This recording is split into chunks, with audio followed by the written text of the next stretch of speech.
Right, hello folks. Let's kick off part one of the Defending the Home Front 1939 to 1944 series.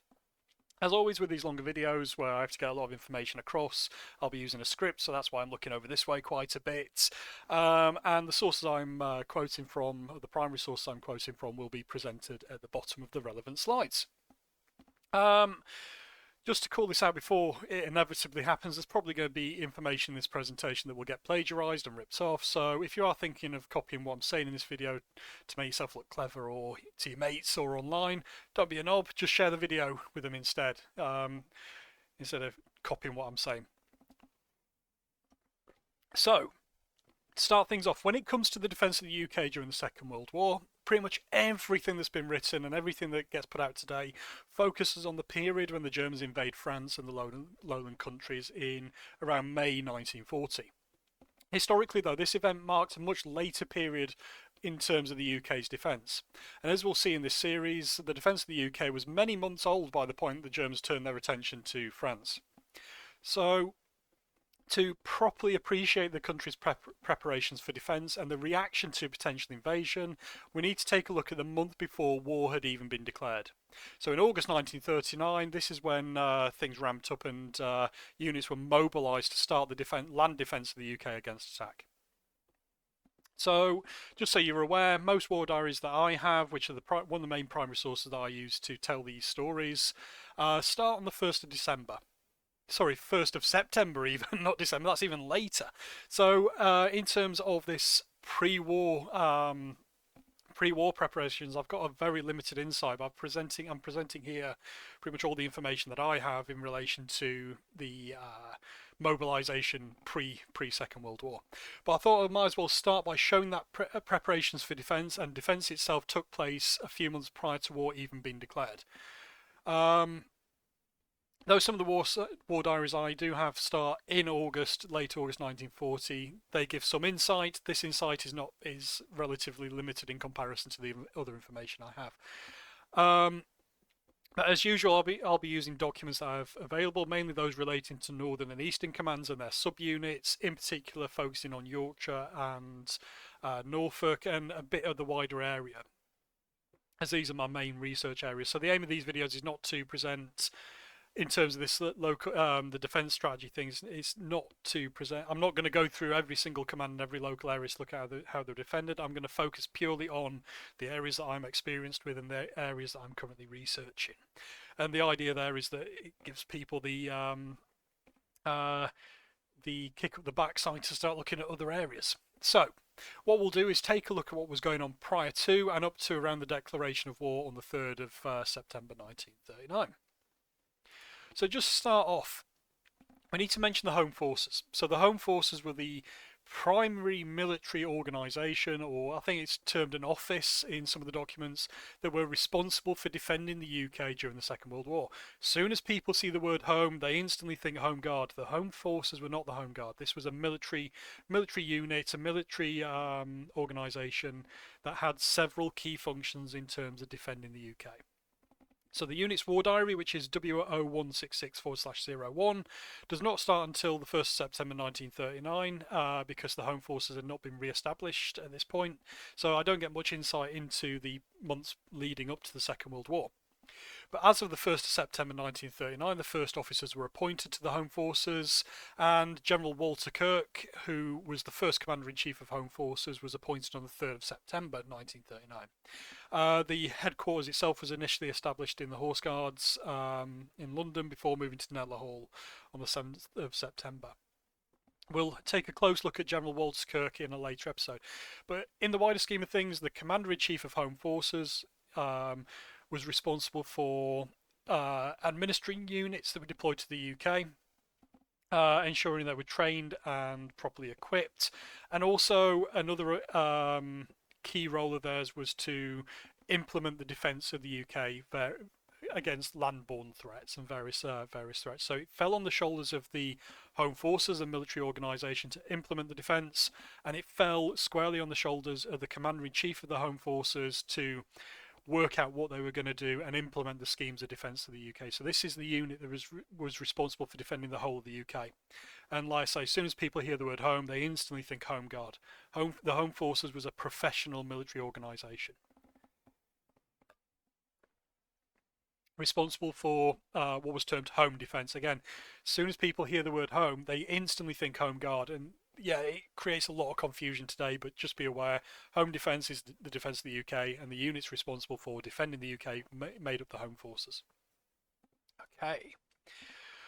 So, in some cases, defensive infrastructure and what were termed vulnerable points, which I always struggle to say, had commenced before war was even declared. Lists of vulnerable points have been drawn up in the mid to late 1930s to coordinate land defence, but also air defence as well. Air defence of these key vulnerable points was an extremely important thing. So, massive lists of VPs, as I'll call them, were drawn up to ensure that these places were protected. This is Didcot Central Ordnance Depot, which I just stuck in here because I couldn't find an image of a vulnerable point, and I did a bit of work on a bombing decoy that was associated with the Didcot Central Ordnance Depot. But this would have been a prime example of a vulnerable point. So preparations had already taken place in the mid to late 1930s to identify key infrastructure that would need to be protected from sabotage and from aerial attack. So just to reiterate further, I have a limited insight into this period as I'm not attempting to look at the entirety of the UK, but in my own research, the sources I'm presenting give some insight into the pre-war preparations of defence and these vulnerable points. So vulnerable points generally included things like RAF airfields or airfields in general, Royal Ordnance factories, road and rail bridges and tunnels, and military infrastructure that had been identified, like I say, in the mid-1930s as part of a review of places that would need to be defended from both ground and air attack. In terms of identifying these VPs, this shows a level of preparedness on the part of the Home Forces, which would be responsible for defending these. The defence of these VPs, again, is something that would traditionally today and erroneously be seen as something done by the Home Guard, but in August 1939, the Home Guard didn't even exist, so at this point I can fairly safely say these defences were nothing to actually do with the Home Guard themselves. But yeah, VPs, vulnerable points, are a key focus of the early defences of the UK and this period of mobilisation that took place prior to the commencement of war in September 1939. Okay, so Northern Command's War Diary from August, not from Hull, from August 1939 to early September gives us an insight into this these formative days of mobilisation for the defence of the UK. So from the 22nd of August 1939, code word Hastings was issued, which was issued on the 22nd itself. So I think code word Hastings related to the mobilisation of mobilisation in preparation for defence of the UK, but I'm not 100% sure on that, and I'm happy to be corrected on that. So code word Hastings was issued. I've seen this mentioned in several war diaries, but it doesn't explicitly state what this is. It's just that the units received these code words. This was followed up by code word Bing, which I know for certain was Army Manoeuvres Cancelled, because it does say that in one of the other war diaries. And this was received on the same day as code word Hastings. Later, on the 23rd of August, we see code word Allenby issued, which I'm fairly certain marked all leave cancelled for troops. And then Plumer, which was also issued on the same day, on the 24th of August, was issued, and this called out the Field Security Police and the militia for VP defence. So this marked the scheme of defending these vulnerable points to be put into effect. So commenced on the 24th of August 1939. Additionally, Bing and Allenby were also sent out again to show that all leave was cancelled for Territorial Army units, and again that Territorial and that army manoeuvres related to the Territorial Army were also cancelled as well. So they issued Bing and Allenby in two parts. One calling out, I'm assuming, the regular and regular army professionals, and then issued again to call out and mobilise the Territorial Army over this period of 2 or so days from the 22nd of August to the 24th of August. Okay, things start to move relatively rapidly in Northern Command from this point. So on the 25th of August 1939, according to the War Diary, all coastal defences were manned by Northern Command. On the 27th of August as well, we also two days later, we see units deployed to RAF stations to undertake anti-aircraft protection. So a key thing we'll see throughout 1940 and 41 is the use of Territorial Army troops to protect RAF stations, airfields and the like. Again, this is something that's seen as a Home Guard role, and in reality I've found literally zero information to show the Home Guard ever defended airfields during the Second World War, especially in the period from 1940 to 1943 and 1939 now.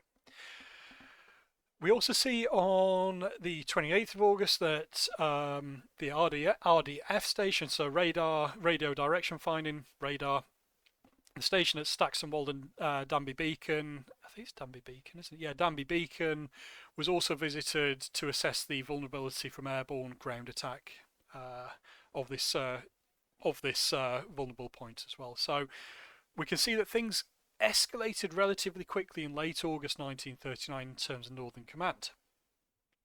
Okay, so looking at this period of late August 1939, in the broad overview, let's take a look at an insight at a closer level, at a more concentrated level. So we'll be looking at the 49th Division, which was the 49th West Riding Division, which was a Territorial Army Division in 1939 based in York. So on the 24th of August 1939, the code words Allenby and Plumer were received by the 49th Division. These code words received by telegram and indicated that all leave and army manoeuvres were cancelled and vulnerable points were to be, manned by either national defence companies, like the Home Defence Battalions, again, not the Home Guard. As soon as people hear home, they think Home Guard, and any militia units that were available. So yeah, national defence companies are something I'll be taking a closer look at later, but these eventually became the Home Defence Battalions, which were specific units associated with the Territorial Army that undertook the actual role of defending the UK, which is now seen as a Home Guard role, which in reality it wasn't. So the brigades of the 49th Division, which were the 147th, 146th, don't know why I didn't do that in order, and the 148th Brigades were notified to start defence on their first and second priority VPs, with the following allotments of militia to undertake the role. So it states here that 300 of the ranks, with proportion of officers and warrant officers, NCOs for instructional staff, to be deployed under the 146th Infantry Division Brigade, 250 other ranks, etc., and 250 other ranks for the 147th and 148th to undertake this role of vulnerable point defence. Vulnerable points as well are categorised into first, second, and third. First being your most important, second being your second important, and third being your least important. So you can prioritise which troops you want to defend these more important and less important bits of infrastructure. So to give you an idea of what exactly the 49th Division were defending in terms of vulnerable points, here are a couple of examples. So they were undertaking things like anti-sabotage guard of the Melton Mowbray gunproof range, which was a vulnerable point. We also see them undertaking additional anti-sabotage duty of balloon centres. So barrage balloon centres were a key thing to be defended from sabotage. Interestingly enough, they weren't able to provide anti-aircraft guards to these balloon centres. Additional orders were issued to the 146th, 147th and 148th Brigades to ensure that the newly enlisted National Defence Company personnel were available to relieve Territorial Army. So the Territorial Army would have been extremely important in terms of defence and would need to be freed up by these NDCs to defend vulnerable points which weren't necessarily as important. So the TA themselves would relieve TA guards on vulnerable points, and the TA would then go back to their drill holes and continue training and passive air defence preparations. So this key thing of relieving the more professional, more frontline troops to be able to train and do other things. Okay, and what was the last one here? So, oh yeah, an interesting one that surprised me here was as well that TA personnel, so Territorial Army personnel, were to go on and provide anti-aircraft Lewis gun guards at RAF stations, which is something that you don't tend to hear about. Okay, right, what have we got here? So, on the 1st of September, 2 days before war itself was declared, this interesting little message went out to the 49th West Riding Division. So this states here on the 1st of September that war with Germany had broken out. Obviously we know war wasn't declared until the 3rd of September as far as I'm aware, but this marks the period at the point where Germany invaded Poland. By the 1st of September 1939, these provided figures here show the number of vulnerable points and RAF stations guarded, and it's quite interesting. It shows a pretty decent reaction in terms of the mobilisation. So we have a total of 37 first priority. What's that? Anti-sabotage guards deployed to first priority vulnerable points.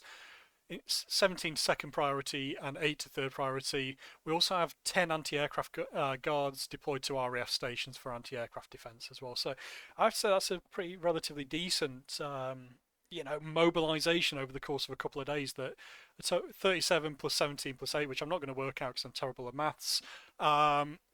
Vulnerable points have been provided with an anti-sabotage guard.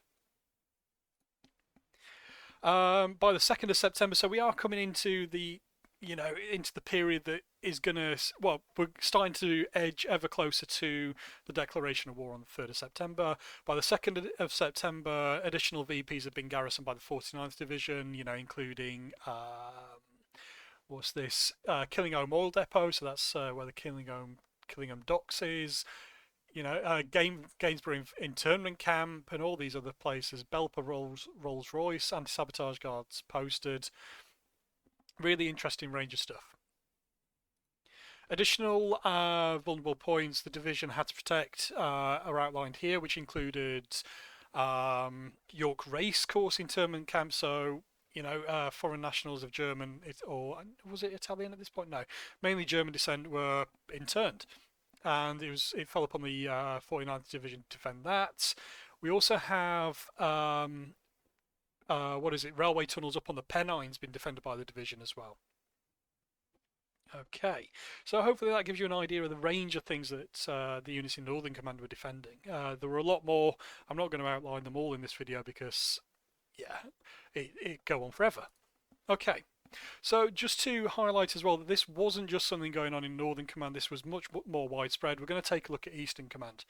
I'm not looking at Southern or Western Commands because they're not my areas of interest, and if you want to find out the story for those, you'll have to do your own research and tell it yourself. So just to show that this wasn't something only happening in Northern Command, let's take a quick look at what Eastern Command got up to, just to show that mobilisation of late August 1939 was more of a national thing. So in terms of Eastern Command, code word Hastings, which again I think was the code word for mobilisation, was issued on the 22nd of August, which coincides with the issue of the order to Northern Command as well. But interestingly enough, it looks like code word Pluma was received earlier than Northern Command, with Eastern Command receiving it on the 21st of August 1939. So I think that's a day before. Let's have a check. 2 days before Northern Command apparently received it, but the diary itself is not explicit as to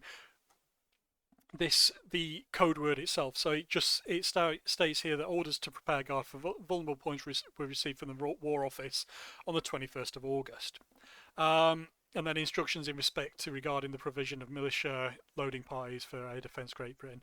Anyway, they received the order apparently on the 21st of August, but it's not abundantly clear. It could literally be that they received the order to prepare for vulnerable point defence, which could in fact indicate Bing or Allenby being issued as code words. It's not 100% clear, but it would be very interesting if they received the order to start defending vulnerable points before Northern Command. It doesn't quite fit, but that's something for further clarification later. Okay, so with that out of the way, we're going to take a closer look at the 9th Norfolk Group of the National Defence Company, which would later become the 5th Battalion Home Defence Company of the Royal Norfolk Regiment, to confuse things. So the 9th NDC were responsible for defending vulnerable points in Norfolk. On the 23rd of August 1939, the unit saw itself actually called upon to start work on defending vulnerable points. So again, largely consistent with what else I've shown in this talk so far. So by the 25th of August, other ranks, ORs, had been posted to defend VP number 20, which was Trouse Swing Bridge, which is a major railway bridge in Norwich, as well as the Ordnance Maintenance Depot at Mousehold, again also in Norwich. These two locations themselves mark the first places in Norfolk to be defended during the Second World War, prior to the Second World War, but the first places defended in the county. By the 28th of August, the 9th NDC was defending Thetford Aviation Fuel Depot, which was VP number 10 or VP N10. This is a major distribution depot for aviation fuel for the airfields in Norfolk, and it's still a major piece of infrastructure to this day. At this point, they were also to receive 365 rifles from the Norfolk Territorial Army Association for the unit's use, with 35 rifles, I like this, promised from the 5th Battalion Royal Norfolk Regiment. So the 5th Battalion Royal Norfolk Regiment were the main Territorial Army unit with which the 9th NDC were associated, and yeah, they had promised to give them 35 rifles, which is quite interesting given that the 5th Battalion Royal Norfolk Regiment would also be mobilising and be trying to get things started in terms of their localised defence. Later in the month of August as well, the 9th NDC would also see themselves defending Pulham, the former Pulham Aerodrome of the First World War, which was a First World War airship station, which was VP N12. And at the time, this was being used for the storage of explosive. Apparently, one of the airship sheds was still on site at this time as well, which they mention. The War Diary gives a really interesting insight into the security of Thetford's aviation fuel depot and Pulham as well, and it's not very complimentary in terms of the security arrangements for both of these sites. It's the 2-page assessment of things like doors being unlocked and all this stuff, which is quite interesting reading, which I might do a little deep dive on in a separate talk.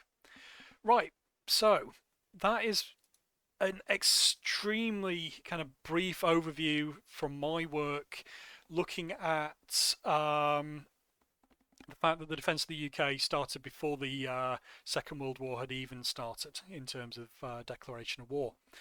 Obviously, I always like to conclude as well because it allows me to just draw together some things and into a bit of a narrative, and also consider things I want to look at in more detail myself later, so I can refer to this video myself and use it to pick up on additional things to look at. So from this very brief overview, we can already see that the defence of the UK started even before the Second World War had started, with units of the Territorial Army and National Defence Companies and militia embodied to undertake the defence of a range of vulnerable points in August 1939. Obviously, we've only looked at the very broad situation by 2 research areas using some case study examples from 2 very specific units.